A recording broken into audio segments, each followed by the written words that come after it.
नगे च सुरेंद्रे च कौशिके पाद संस्पृशि निर्विशेष मनस्काय श्री वीर स्वामिने नमः।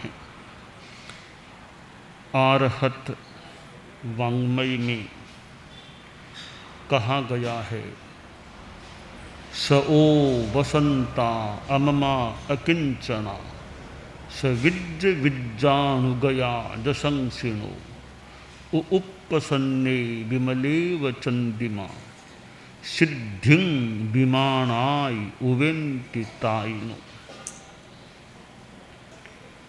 कई साधक इस जीवन के पश्चात देवलोक में चले जाते हैं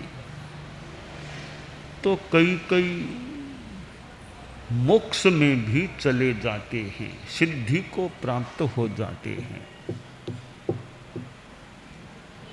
देवगति में भी उच्च स्थिति को प्राप्त करना एक विशेष बात है और मोक्ष को प्राप्त कर लेना तो परम विशेष बात मानो हो जाती है। परंतु मोक्ष की प्राप्ति के लिए अध्यात्म की उच्चता की अपेक्षा होती है। शास्त्रकार ने कहा, स ओ वसंता सदोपशांतः, सदा उपशांत रहने वाले, उपशम में रहने वाले, कोई गुस्सा नहीं, आक्रोश नहीं, शांत रहने वाले। अममा, कोई ममत्व नहीं, ममकार नहीं, ऐसे साधक। अकिंचना, जो अकिंचन है, जिसके पास कुछ है तो मानो किंचन उसके पास है, और कंचन किसी के पास हो सकता है। जो अकिंचन है और अकंचन, मतलब कुछ नहीं है, सोना तो दूर और कुछ भी ऐसी परिग्रह जैसी चीज नहीं है। तो अममत्व है और अकिंचन है कि ममत्व नहीं है भीतर में, मान लें तो ऊपरी तौर पर भी पदार्थों से बहुत मुक्त है। कोई कह दे कि मेरे पास करोड़ रुपये हैं, साधु कह दे करोड़ रुपये रखूंगा, ममत्व नहीं रखूंगा। अब ममत्व है कि नहीं है, भगवान जाने, करोड़ रुपये रखना वो व्यवहार में परिग्रह ही है, तो वो किंचन साधु को नहीं रखना। तो अमम भी है और साथ में अकिंचन भी है। और ऐसे साधक, ऐसे साधु जो अपनी साधना में लीन रहने वाले, संयमी, संयम में लीन रहने वाले हैं, तो फिर साधना करते करते एक स्थिति की प्राप्ति होती है, केवल ज्ञान मिल जाता है। केवल ज्ञान मिल गया फिर तो मोक्ष उस जीवन के पश्चात निश्चित है। केवल ज्ञान मिलने के बाद आगे जन्म नहीं हो सकता। एक बार मृत्यु तो होनी ही है, जन्म नहीं होता। और अथवा मोक्ष में न जाए तो फिर देवगति में वे साधक, वे जीव जा सकते हैं। तो उपशांत होना, क्षमाशील होना, और ये अहंकार नहीं, माया नहीं, लोभ नहीं, या बहुत मंद हैं कसाई। अहंकार भी एक वृत्ति है और आदमी में वो अहंकार का नाग भी फुफकारता है। कभी कभी आदमी को घमंड आ सकता है, कुछ है पास में, किंचन है, तो उसका घमंड कि मेरे पास यह है। ज्ञान है तो ज्ञान का भी घमंड आ जाए कि मैं इतनी डिग्रियां प्राप्त कर चुका हूँ, कितना डबल एमए वो एमए कर लिया और वो सीए, इतनी डिग्रियां प्राप्त कर ली है, तो ठीक है, उपलब्धि तो वो हो सकती है, उसका घमंड नहीं आना चाहिए। साधु को भी अहंकार आ जाए कि मैं इतना शास्त्रों का वेता हूँ, संस्कृत भाषा जानता हूँ, प्राकृत भी जानता हूँ, अंग्रेजी से भी परिचित हूँ, भाषण दे सकता हूँ और मेरा इतना नाम है, ख्याति है, तो साधु में भी घमंड आ सकता है। ज्यों बन की बन राजिया खाती देत खपाई, त्यों साधक की साधना ख्याति देत खपाए। तो ज्यों वन की वन राजिया खाती देत खपाए, त्यों साधक की साधना ख्याति देत खपाए। कि जंगल में पेड़ आदि है, कोई आदमी काट दे, खाती ऐसा कोई आदमी पेड़ों आदि को काट दे, खत्म कर दे, इसी प्रकार साधु की साधना ख्याति, उदो तो खाती, ये ख्याति, ये ख्याति की भावना, लालसार, अहंकार, ये चीजें हैं, वो साधु की साधना को मानी कुछ मंद कर सकते हैं। तो ये ख्याति की भावना, अहंकार की भावना, संस्कृत में कहा गया अभिमानम सुरापानम गौरवम घोर रौरवम प्रतिष्ठा सूकरी विष्ठा त्रयम त्यक्त्वा सुखी भवे। कि अभिमान सुरापान, मदिरापान की तरह है, तो ये गौरव भी घोर रौरव नरक के समान है। प्रतिष्ठा की यह भावना है सूकरी की, सूरी की विष्ठा के समान है। इन तीनों को छोड़कर आदमी सुखी बन सकता है। तो यह अहंकार मानो विनय नाशनो, मान है वह विनय का नाश करने वाला है। मान आ जाता है अहंकार, फिर विनय करना हमारे लिए, आदमी के लिए मुश्किल हो सकता है। तो मान और विनय आपस में मानो विरोधी हैं। मान है तो विनय नहीं, विनय है तो मान नहीं, एक रहेगा। प्रेम गली अति सांकड़ी, क्या मैं दो न समाये। जब मैं हूं तो प्रभु नहीं, प्रभु है तो फिर मैं नहीं।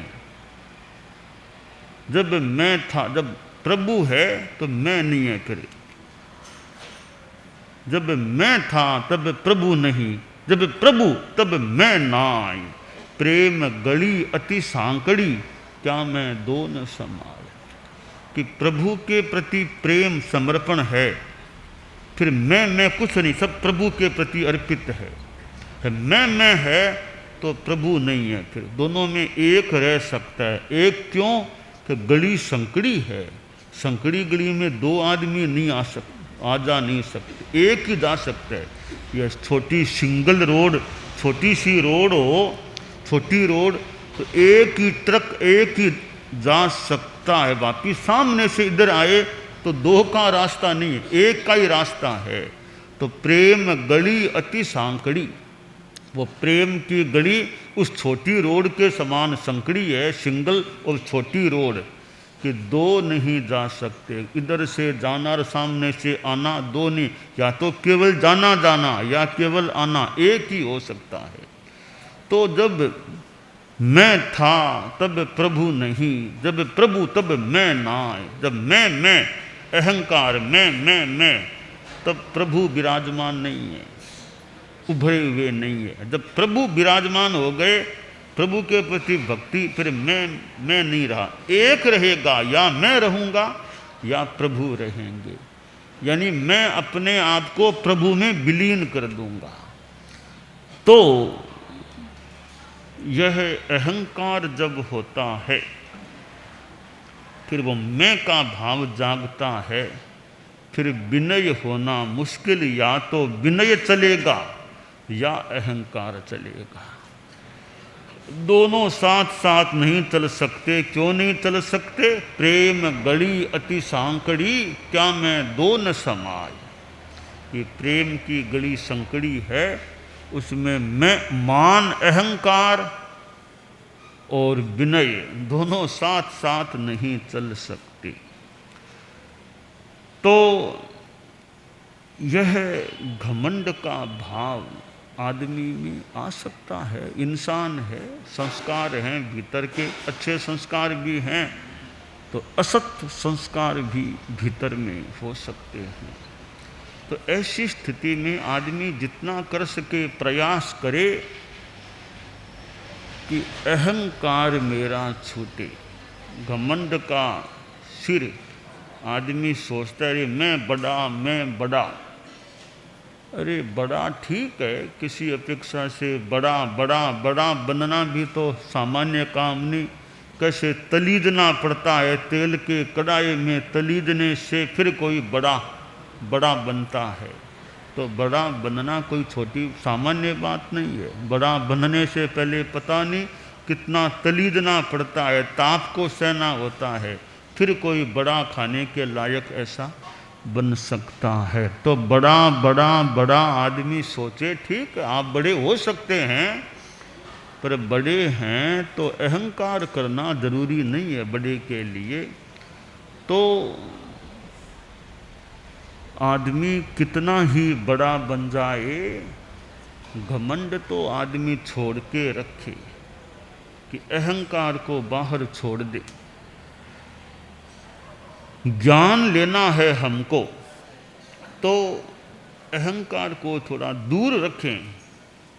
हमें शिक्षक से, गुरु से, ज्ञान प्रदाता से ज्ञान लेना है, कभी बीच में घमंड की दीवार नहीं आ जाए। ज्ञान लेना है तो घमंड छोड़ के ज्ञान लें। ज्ञान के प्रति भी विनय, ज्ञान दाता के प्रति भी विनय। तो ज्ञान के प्रति भी विनय चाहिए। ज्ञान के प्रति मेरी रुचि है या नहीं, ज्ञान को मैं चाहता हूँ या नहीं। अगर ऐसा बोलता रहेगा आदमी, ज्ञान में क्या पढ़ा है, ज्ञान में क्या पढ़ा है, क्यों फालतू टाइम लगाते हैं, क्यों किताबें पढ़ें, क्यों करें, ऐसे ज्ञान से दुराव की बात करेंगे तो ज्ञान हमारे पास क्यों आना चाहेगा? ये मुझे चाहता ही नहीं तो मैं क्यों जाऊं इसके पास, मान लो।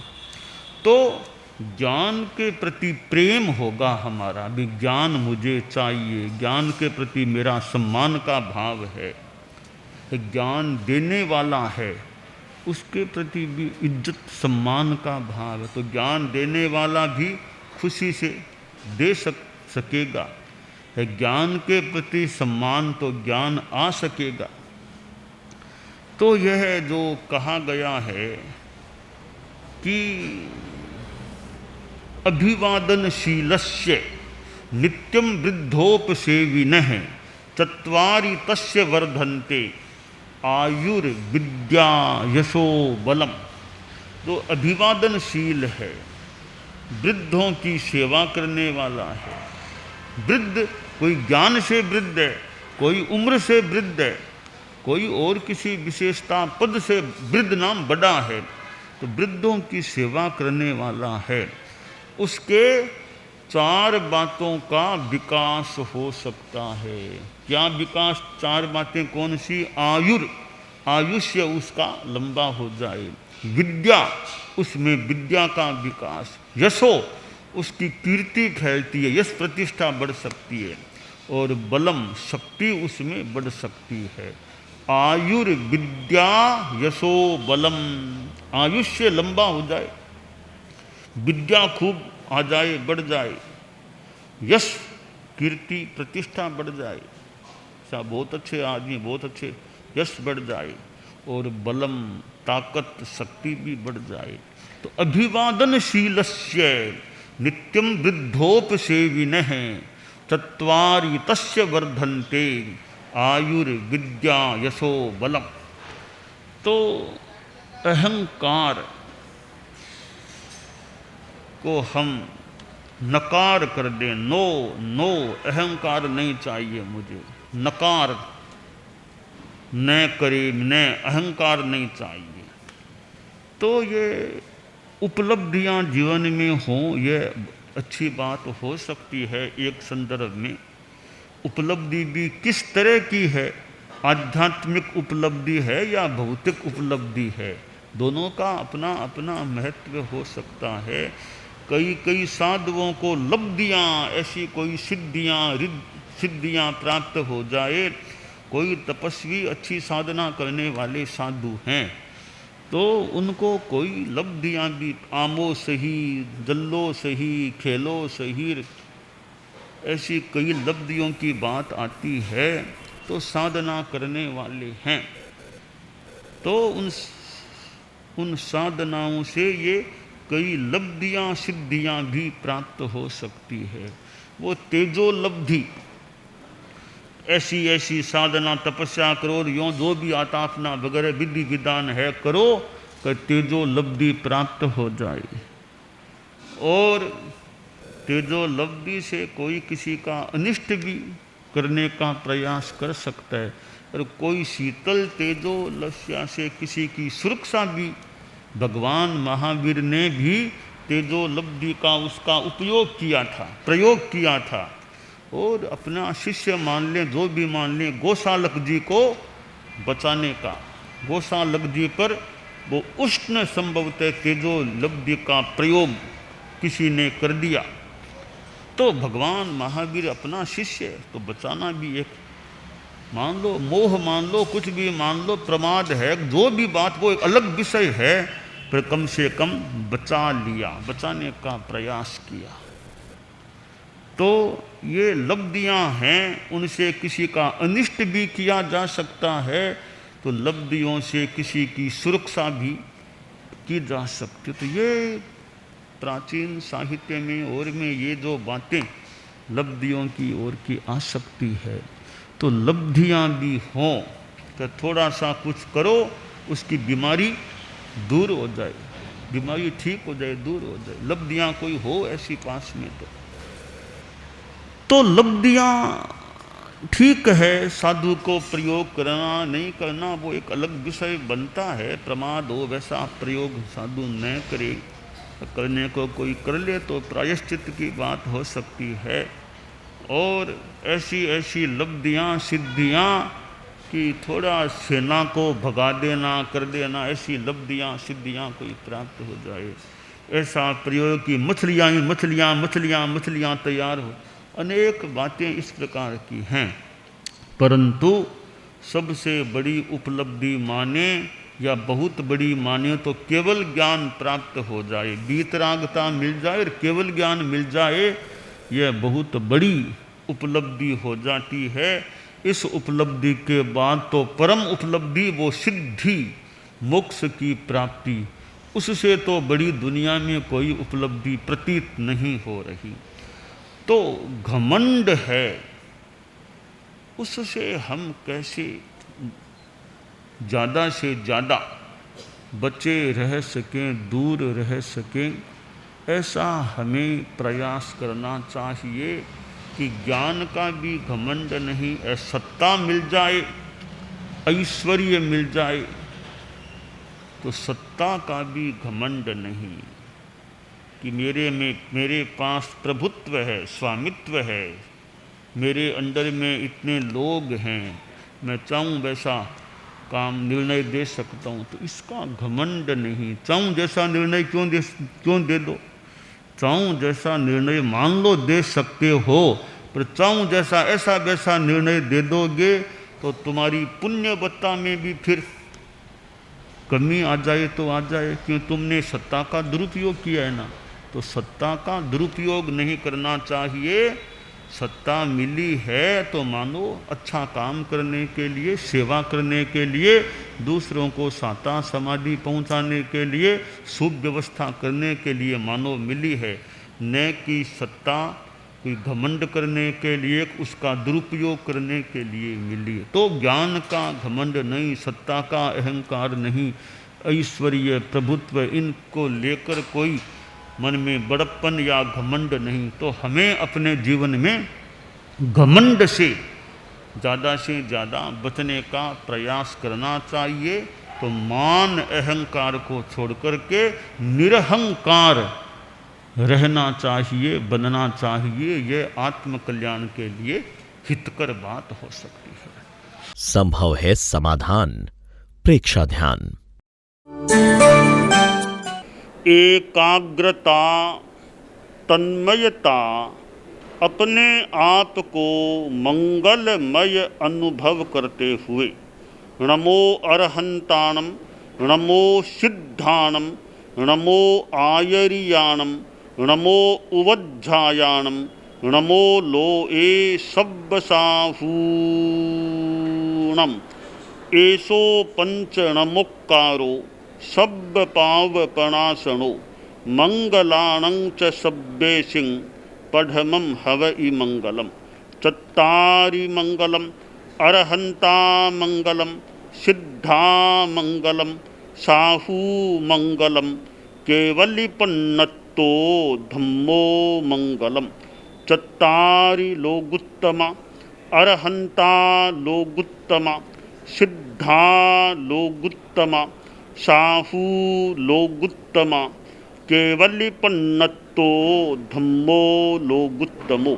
चत्तारि शरणं पवज्जामि, अरहन्ते शरणं पवज्जामि, सिद्धे शरणं पवज्जामि, साहू शरणं पवज्जामि, केवलिपन्नत्तं धम्मं शरणं पवज्जामि। धम्मो मंगलमुक्किट्ठम् अहिंसा संजमो तवो, देवावितं नमंसन्ति जस्य धम्मे सयामणो।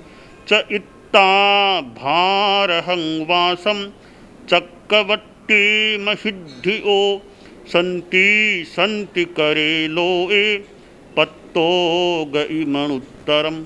देवदानव गंधर्वा जख रक्षस किन्नरा, बंभयारिं नमंसन्ति दुक्करं जे करन्ति तम्। मंगलं भगवान् वीरो, मंगलं गौतमो गणी, मंगलं स्थूलभद्राद्यः जैनधर्मोऽस्तु मंगलम्। मंगलं मतिमान् भिक्षुः, मंगलं भारमल्लकः, मंगलं रायचन्द्राद्या, मंगलं तुलसी गुरुः, महाप्रज्ञोऽस्तु मंगलम्। तेरा पंथोऽस्तु मंगलम्। विघ्नहरण मंगलकरण स्वामी भिक्षुनो नाम, गुण ओळख समरण किया, सर अचिंत्या काम। विघ्नहरण मंगलकरण स्वामी भिक्षुनो नाम, गुण ओळख समरण किया, सर अचिंत्या काम। विघ्नहरण मंगलकरण स्वामी भिक्षुनो नाम, गुण ओळख समरण किया, सर अचिंत्या काम। सर अचिंत्या काम, सर अचिंत्या काम। एक दिवसीय त्याग आज के लिए धारणानुसार त्याग है।